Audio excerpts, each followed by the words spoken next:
all know Dr. Rizal.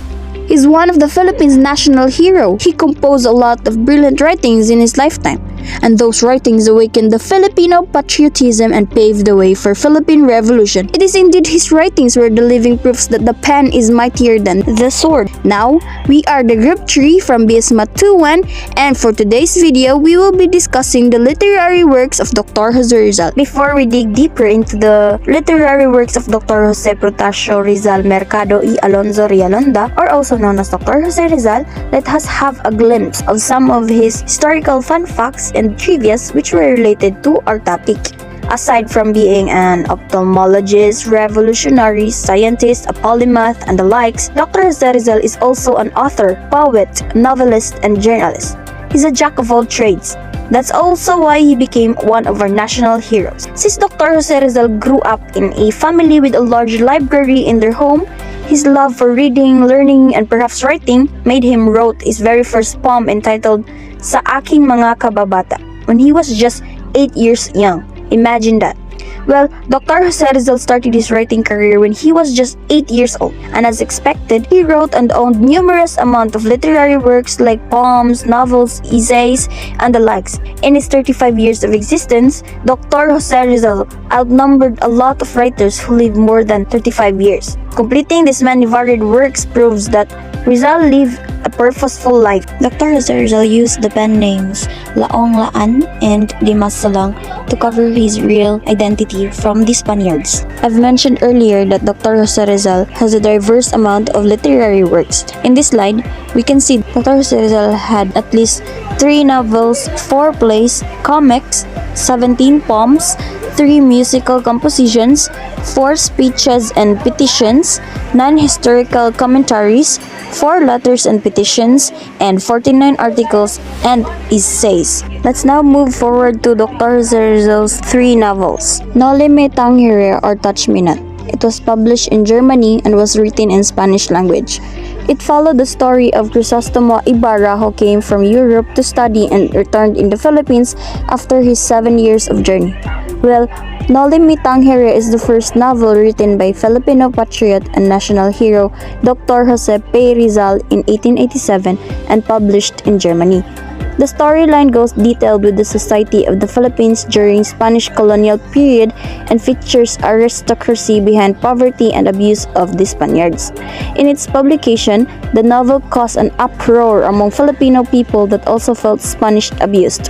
However, when Dr. Jose Rizal returned to Manila, the novel has been banned and its author was hated intensely by the friars. It is said that in 1888, Dr. Jose Rizal went again to Europe and there he wrote the sequel of the Noli Me Tangere, the El Filibusterismo.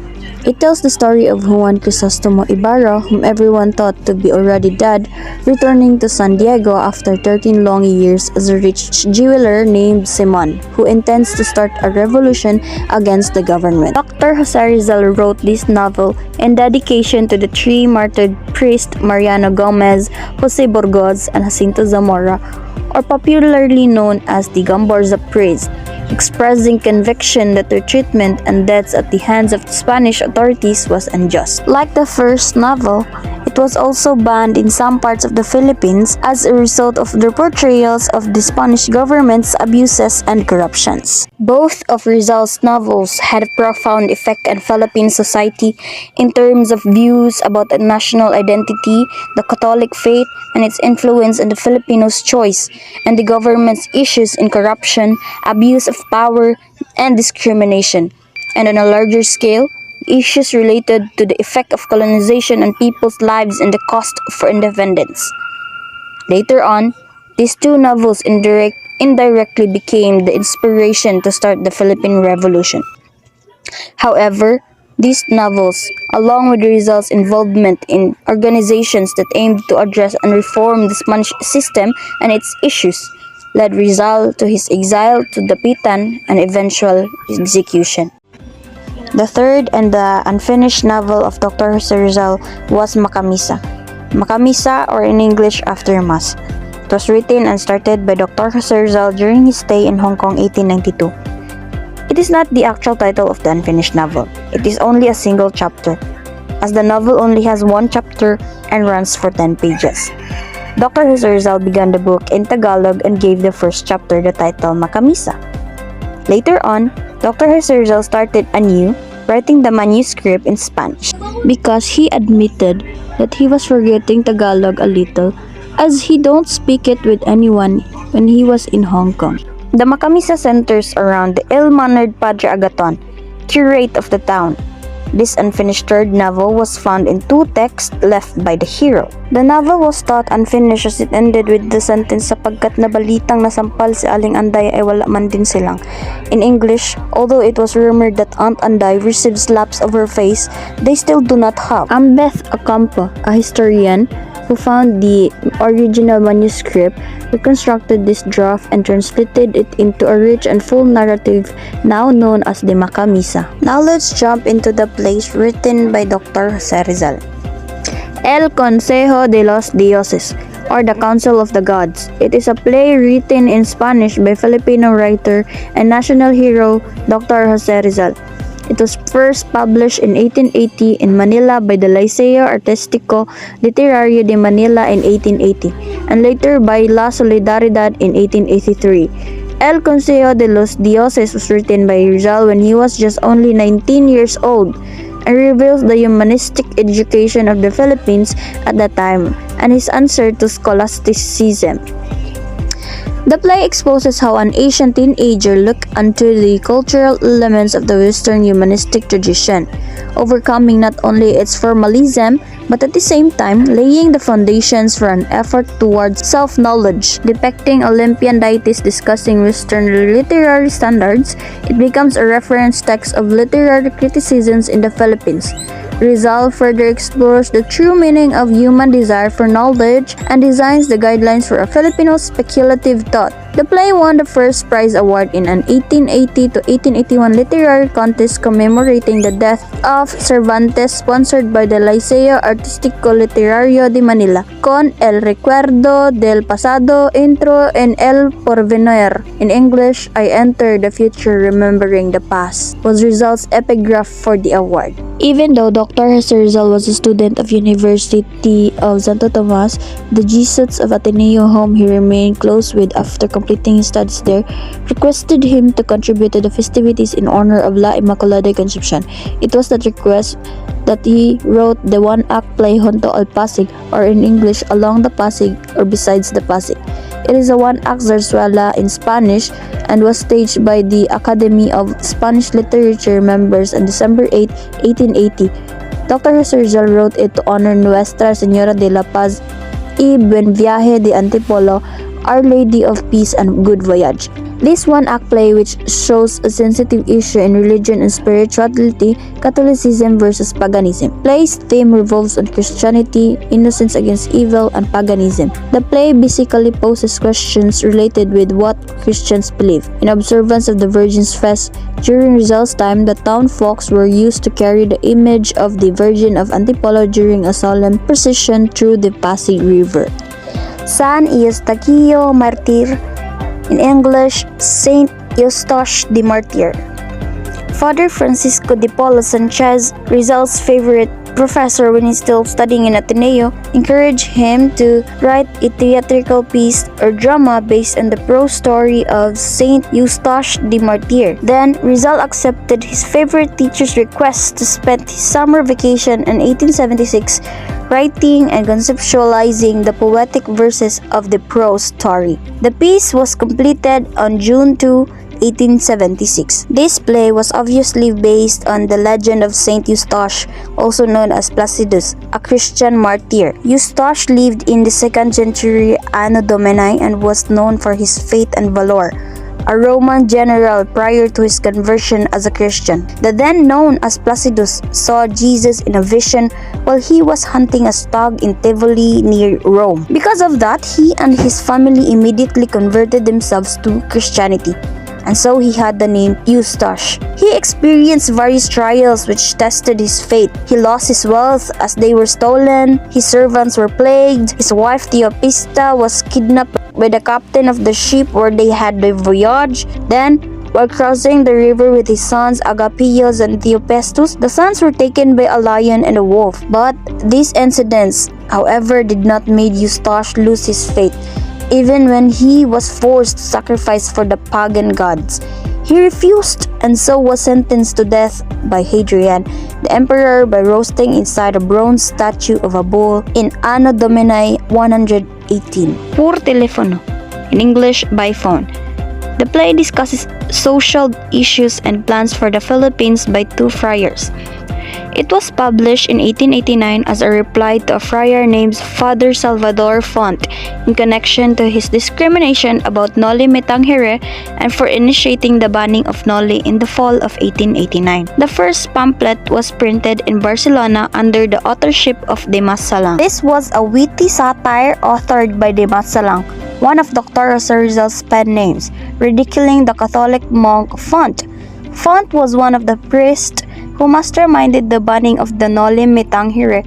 This play was published in booklet form in Barcelona, Spain. The play was narrated in a funny way, the telephone conversation between Font and the provincial friar of the San Agustin convent in Manila. This pamphlet showed not only Dr. Rizal's cleverness but also his futuristic vision. Amazingly, Dr. Rizal had envisaged that overseas telephonic conversations could be carried on, something which was not yet done during that time, fall of 1889. It was only in 1901, 12 years after Rizal wrote the Por Telefono, when the first radio telegraph signals were received by Marconi across the Atlantic. We all know that Dr. Jose Rizal is regarded by many as the father of Philippine comics because of his several sketches that resemble the comic strip archetype. Now, we will be tackling about some of the comic strips made by Dr. Jose Rizal. Take it or leave it, but Dr. Jose Rizal created the comic strip of the turtle and the monkey fable. He had it when Dr. Reinhold Rost, editor of Trubner's Record, a magazine devoted to Eastern literature, asked him to contribute some Asian fables. Then, to complement his article, Dr. Jose Rizal created the Matching at Pagong in a comic strip form, using the back of Paz Pardo de Tavera's notebook to draw the originals. In this comic strip, Dr. Rizal did not use talk balloons for the dialogues of Matching and Pagong. He instead wrote their talks below each of the panels, which was standard practice among comic artists during the 19th century. This comic strip was the very first known comic strip created by a Filipino. That's why Ambeth Ocampo, a historian, regarded Dr. Rizal as the father of the Philippine comics. The next one is the Baptism of the Two Brothers. Dr. Rizal made The Baptism of Two Brothers, a humorous comic strip in Germany to entertain the children of his landlord, Pastor Ulmer. It is said that this comic strip was based on the book Max and Moritz by Wilhelm Busch and uses a cast phrase. The original copy is now preserved in the National Library of the Philippines. While living as an exile in Dapitan in 1892, Rizal was asked by his friend Benito Francia to write something about Visayan witchcraft. In compliance, Dr. Rizal wrote an excellent article entitled Notes on Witchcraft in the Philippines, and even created a 4-paneled comic strip to accompany the article. This comic strip was considered as the very first comic strip written in Tagalog. It is again a 4-paneled comic strip with a bluish tint used in drawing the original piece, and it was also considered as the very first colored comic strip.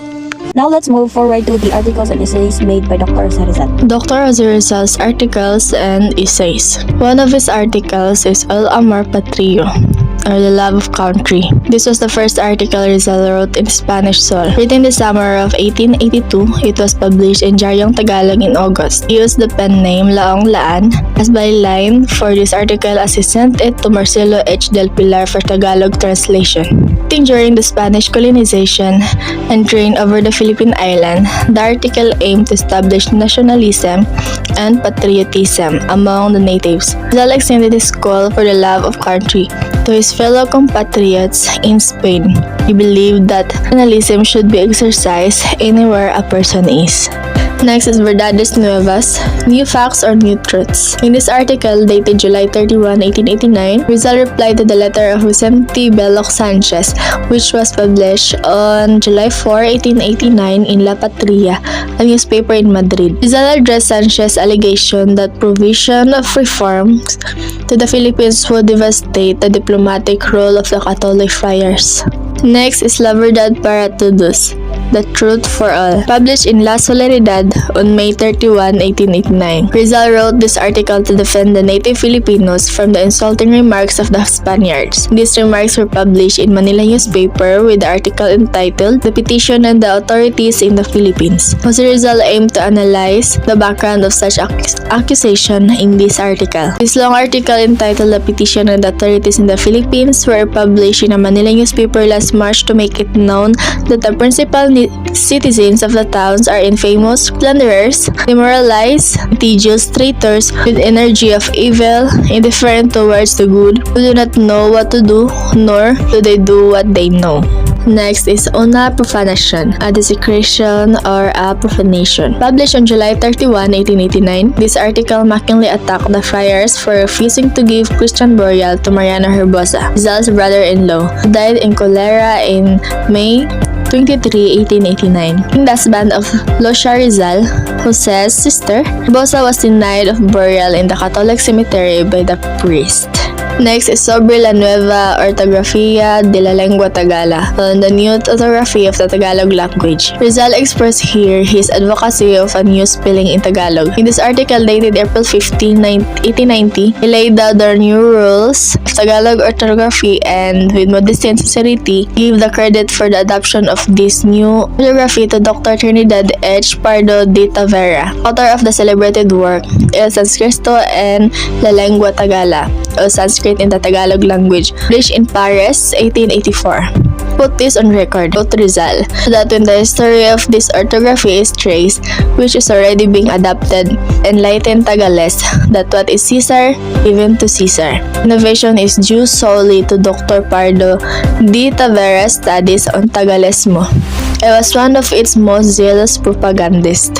One of Rizal's essays is Los Agricultores Filipinas, the Filipino farmers. This essay, dated March 25, 1889, was the first article of Rizal published in La Solidaridad. In this writing, he depicted the deplorable conditions of the Filipino farmers in the Philippines, hence the backwardness of the country. Next is Filipinas dentro de 100 años, the Philippines within 100 years. This was realized in La Solidaridad on September 30, October 31, December 15, 1889, and February 15, 1890. In the articles, Rizal estimated the future of the Philippines in the span of 100 years, foretold the catastrophic and Spanish rule in Asia, prophesied Filipinos' revolution against Spain in their independence. Later, the Americans would come as the new colonizer. This essay also talked about the glorious past in the Philippines, counted the deterioration of the economy,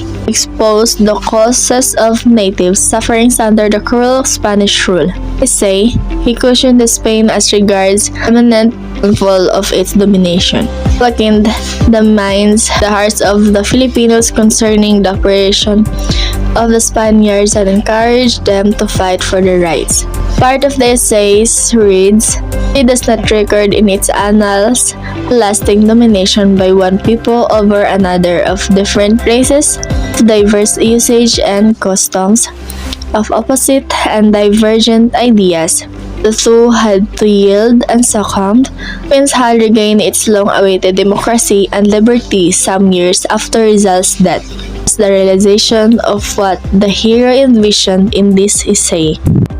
Next is Sobre la Indolencia de los Filipinas, the indolence of the Filipinas. This logical essay is a proof of the national hero's historical scholarship. The essay rationally countered the accusation by Spaniards that Filipinos were indolent or lazy during the Spanish reign. It was published in La Solidaridad in 5 consecutive issues on July 15 and 31, August 1 and 31, and September 1, 1890. Rizal argued that Filipinos are innately hardworking prior to the rule of the Spaniards. What brought the decrease in the productive activities of the natives was actually the Spaniard colonization. Rizal explained the alleged Filipino indolence by pointing out these factors.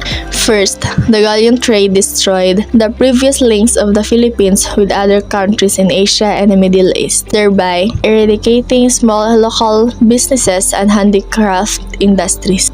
Second, the Spanish forced labor compelled the Filipinos to work in shipyards, roads, and other public works, thus abandoning their agricultural farms and industries. Third, many Filipinos became landless and wanderers because Spain did not defend them against pirates and foreign invaders. Fourth, the system of education offered by the colonizers was impractical as it was mainly about repetitive prayers and had nothing to do with the agricultural and industrial technologies.